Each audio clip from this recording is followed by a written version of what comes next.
بسم اللہ الرحمن الرحیم۔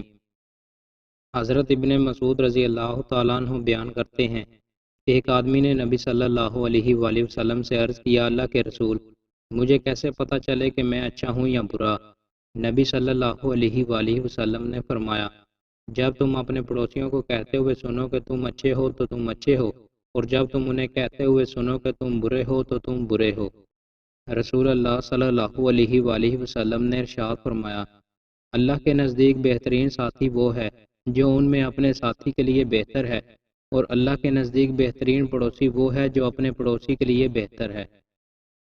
رسول اللہ صلی اللہ علیہ وآلہ وسلم نے ارشاد فرمایا، جو شخص کسی مومن کی عزت کسی منافق سے بچاتا ہے تو اللہ ایک فرشتہ بھیجے گا جو روز قیامت اس کے گوشت کو جہنم کی آگ سے بچائے گا، اور جس نے کسی مسلمان شخص پر اس کو بدنام کرنے کے لیے کوئی تہمت لگائی تو اللہ اس کو جہنم کے پل پر روک لے گا حتیٰ کہ وہ سزا بھگت کر اپنی کہی ہوئی بات سے پاک ہو جائے۔